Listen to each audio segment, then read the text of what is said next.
a nossa segunda etapa da aula para finalizar a parte da teoria e depois cair para dentro do exercício. Agora, vai prestando atenção aí direitinho, porque tem algumas peculiaridades o ensino da colocação pronominal dentro da nossa amada língua portuguesa. Então, vamos lá, ó. Como eu disse a vocês, agora a gente vai trabalhar a próclise. E para trabalhar a próclise, a gente tem de entender que há diversas palavras atrativas na língua portuguesa. E não adianta, é um trabalho que precisa ser massificado, precisa ter uma continuidade. Você precisa revisar isso daqui algumas vezes para poder realmente lembrar na hora de fazer a questão lá no dia da prova. Então acompanha aqui comigo. Ó, a próclise ocorre geralmente em orações em que antes do verbo haja. Primeira coisa, palavra de sentido negativo, como não, nada, nunca, ninguém, etc. e por aí vai. Então vamos lá. Ó. Nunca me convidam para as festas. Então este nunca aqui, por ser uma palavra negativa, é uma palavra atrativa. E aí nós formamos a próclise. Seria impossível uma outra sentença aqui no caso. Vamos lá. Letra B. Conjunção subordinativa. Detalhe! Olha como a língua portuguesa é extremamente proclítica. Quando eu falo conjunção subordinativa, nós temos 10 conjunções subordinativas. Nós temos uma conjunção subordinativa integrante, que é o que ou o se, que a gente pode pegar e substituir pela palavra isso, né? Pega o que e o se que encabeçam a oração e a gente substitui pela palavra isso, tipo, desejo que vocês sejam aprovados. Dá ou não dá para eu dizer, desejo isso. Então, quando eu consigo fazer esse procedimento, a gente tem ali um que conjunção subordinativa integrante. Mas não é só conjunção subordinativa integrante, também são as outras 9 conjunções subordinativas adverbiais. Então, caramba! É muita coisa. Então aqui, ó, quando te encarei frente a frente, não vi o meu rosto, né? Caetano Veloso. O quando aqui, por ser uma conjunção temporal, uma conjunção subordinativa adverbial temporal, atraiu o pronome para junto dele. Próximo aqui, advérbio. Olha só, tem advérbio pra caramba. O que é um advérbio? É aquele termo que indica uma circunstância. Então aqui, ó, assim se resolvem os problemas. Então, o termo assim, que é um advérbio, atraiu o pronome para junto dele. Olha aí uma observação que a gente vai fazer agora, ó. Caso haja pausa depois do advérbio, marcada na escrita por vírgula, ocorrerá a ênclise. Então, ó, assim, vírgula, resolvem-se os problemas. E aí, eu vou bater mais uma vez na tecla que eu mencionei no bloco passado. Aqui, se não tivesse a vírgula, a gente ia ter uma próclise. Mas como tem a vírgula, a gente está tendo o quê? Uma ênclise. E por que motivo? Porque esta vírgula impede que este pronome, caso estivesse aqui, conseguisse encostar na palavra assim. Então, ela não teria a possibilidade, na verdade, o pronome não teria a possibilidade de se apoiar na palavra assim. E como é uma palavra que precisa de apoio, como é um termo que precisa de apoio, aqui eu tenho a ênclise obrigatória. Então, ó, inicio a estrutura com o verbo, não tem como, é ênclise obrigatória. A não ser que esta vírgula não seja uma vírgula apenas. Vamos supor que eu fizesse assim, ó.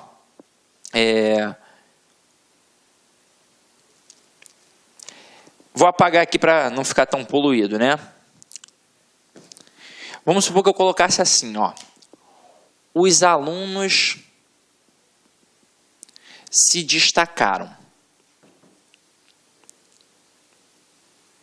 A gente sabe também que dá para ser os alunos destacaram-se. Então, se eu tenho um sujeito explícito, o processo de colocação pronominal é facultativo, a não ser que seja a IBFC, em que a ênclise será obrigatória. Agora, se liga só, eu boto assim, os alunos assim se destacaram.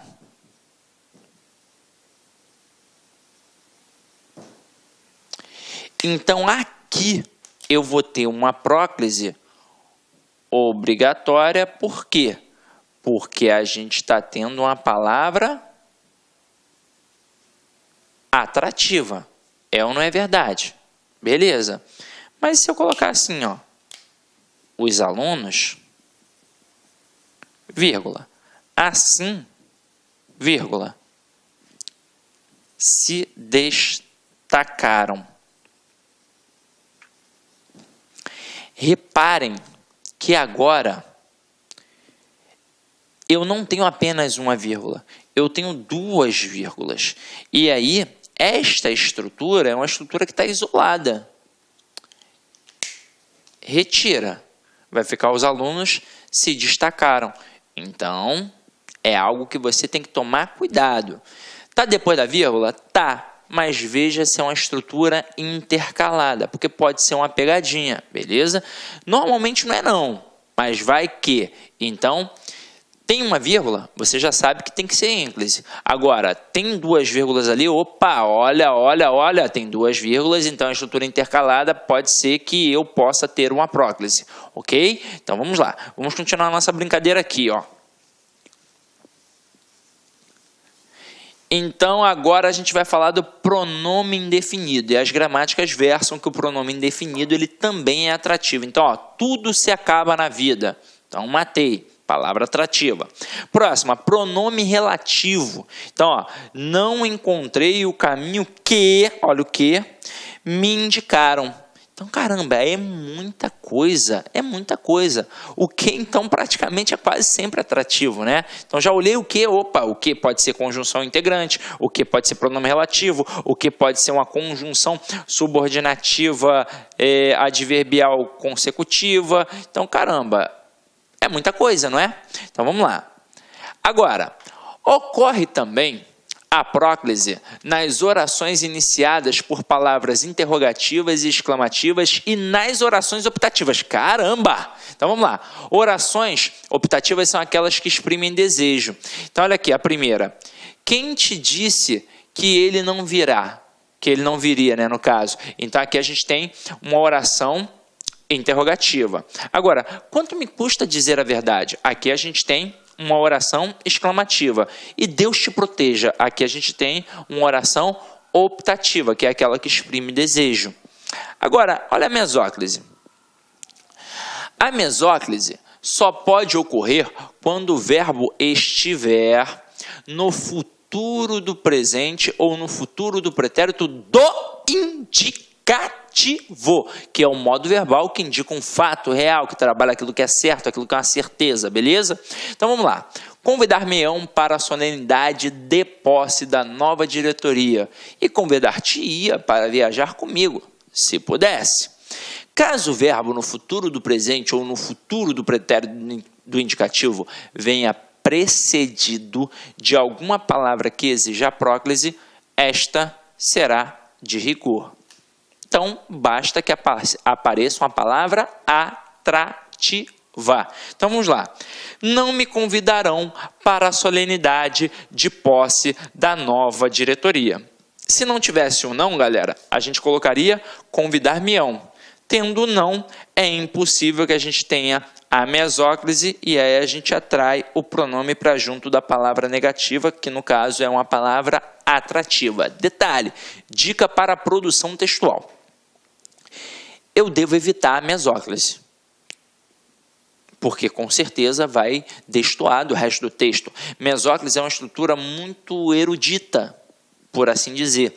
E o seu texto, normalmente, para concurso público, é um texto objetivo.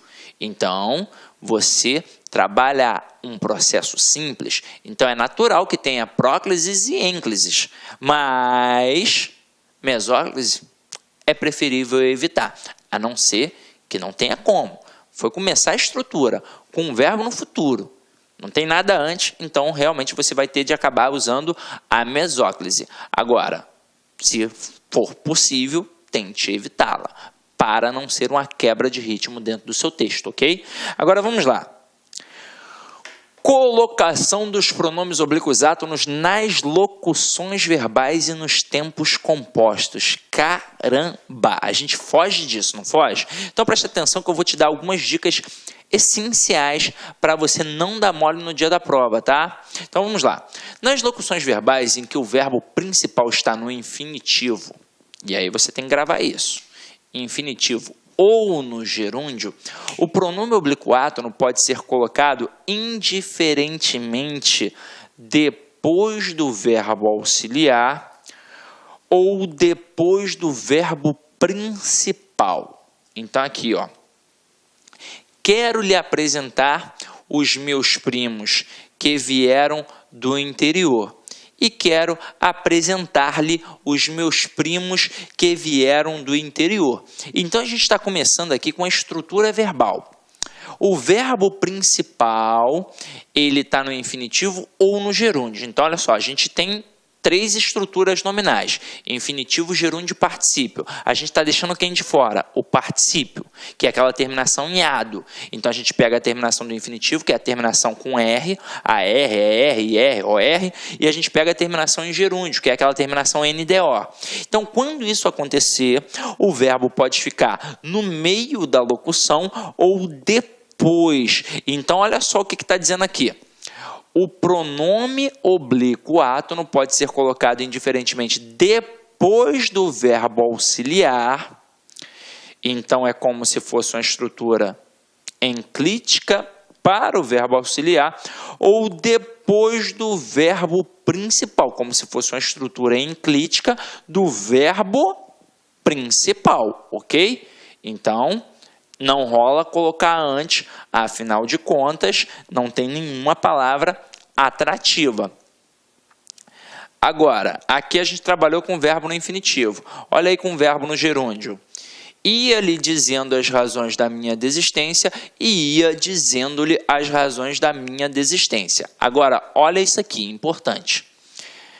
Caso haja, antes da locução verbal, palavra que exija a próclise, o pronome oblíquo poderá ser colocado indiferentemente antes do verbo auxiliar ou depois do verbo principal. Agora eu vou frisar uma parada. Isso aqui é uma visão para muitos gramáticos, mas tem alguns gramáticos que dizem que aceitam a estrutura no meio. Caraca! Olha só que parada louca. Olha só que parada louca. Então, pode ser que o doido da banca até pense assim. Agora, como regra geral, para a maioria dos gramáticos, o que acontece é que eu, Sidney, iria trabalhar sempre assim. Ou o verbo antes, ou o pronome antes do verbo auxiliar, ou o pronome depois do verbo principal. Mas há a possibilidade, por exemplo, de uma banca CESP que gosta de trabalhar essas picuinhas, colocar o pronome ali no meio da locução. Há essa possibilidade. Agora, para a maioria dos gramáticos, ou o pronome antes do verbo, ou o pronome depois do verbo. Na verdade, antes da locução ou depois da locução. Então, eu digo assim, ó, não lhe quero apresentar os meus primos que vieram do interior. Ou não quero apresentar-lhe os meus primos que vieram do interior. Mas ainda tem, por exemplo, a possibilidade de dizer não quero lhe apresentar os meus primos que vieram do interior. Então, são poucos gramáticos que têm essa visão, mas é sempre bom ficar ligado, tá? Dá uma olhadinha para você, né? Opa, o que aconteceu aqui? É claro que se o camarada coloca ali no meio, ele está mostrando que é uma possibilidade e aí você vai marcar como certo, porque caso contrário, ele vai colocar o antes ou depois. Não vai ser em cima disso daqui que ele vai te derrubar, tá? Agora, eu quero que fique bem claro, visão geral, se tem a palavra negativa, se tem a palavra atrativa, vai ficar antes da locução ou depois da locução, ok? Então vamos lá. Nos tempos compostos, nas locuções verbais em que o verbo principal está no particípio, a colocação dos pronomes oblíquos átonos será feita sempre em relação ao verbo auxiliar e nunca em relação ao particípio, podendo ocorrer a próclise, a mesóclise ou a ênclise, conforme as orientações apresentadas anteriormente, mas apenas em relação ao auxiliar. Então vamos lá, ó. Havia lhe contado os verdadeiros motivos da minha desistência. Então aqui a gente tem uma estrutura enclítica. Nunca o tinha visto antes. Aqui a gente tem uma próclise, porque tem a palavra atrativa, que é uma palavra negativa. E ter-lhe-ia procurado se tivesse tempo. Aqui a gente tem uma mesóclise. Mais um exemplo aqui. Ficou tímido porque se sentiu rejeitado pelos colegas. E, se não o convidarem, sentir-se-á rejeitado pelos colegas. Então, reparem, toda vez que a gente tem uma locução com o verbo principal no particípio, nunca o pronome estará atrelado a ele. O pronome sempre vai trabalhar com o verbo auxiliar. E aí vai depender das regras gerais para você saber se é próclise, ênclise ou mesóclise, mas sempre atrelado apenas ao verbo auxiliar quando o verbo principal estiver no particípio, que é aquela terminação em ado e ido, ok? Tranquilo? Agora,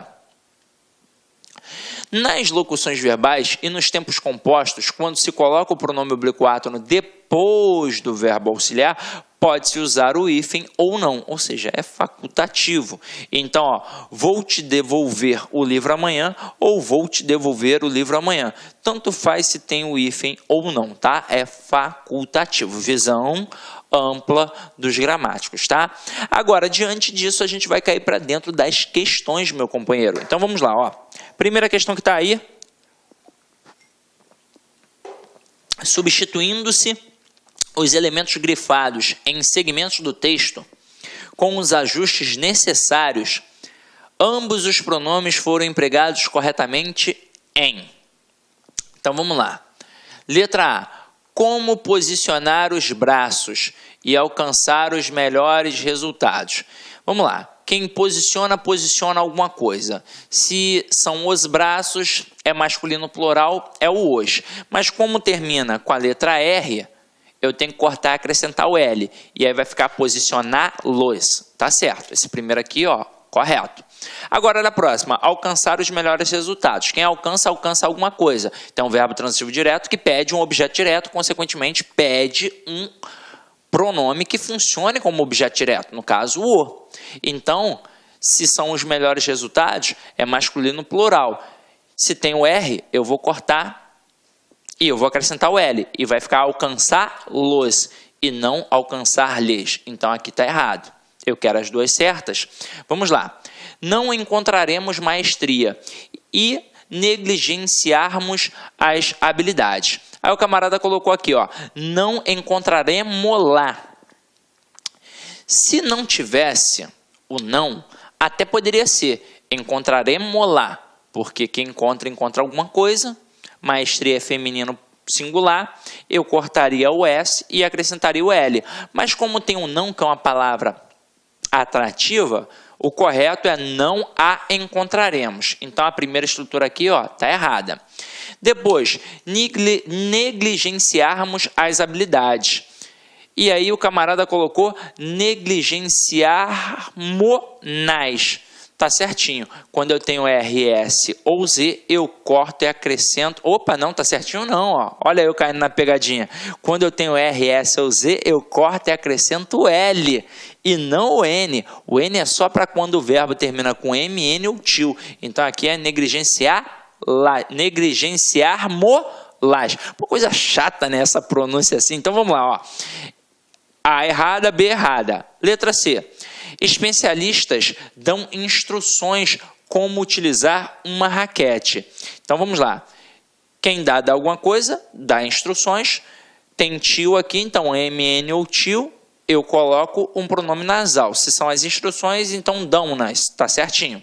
E como utilizar uma raquete, quem utiliza alguma coisa, eu corto o R e acrescento L. Então, como utilizar lá, tá certinho. Então, gabarito, letra C de casa. A título de curiosidade, vamos dar uma olhada nas outras, né, para ver se tem alguma pegadinha aqui, ó. Vamos lá, ó. Superar obstáculos. Olá, meus amigos, minhas amigas. Sou o professor Luiz Antônio Carvalho. Estou aqui para fazer um convite muito especial para você que quer ser policial, que quer policial militar do estado do Pará, cargo de soldado.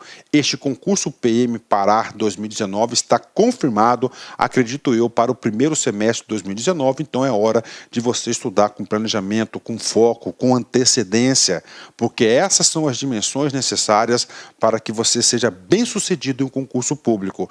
Venha fazer conosco o nosso pré-edital. Esse curso pré-edital é um curso diferenciado, é um curso que nós temos aqui 180 dias de prazo de acesso. Por quê, professor? Porque nós esperamos que esse concurso venha a ser publicado de tal ainda no primeiro semestre. Se tiver com prazo de acesso, você vai receber a atualização do seu curso da PM Pará a custo zero. A custo zero. Pode ter certeza disso, tá? Você pode ter certeza disso, tudo bem?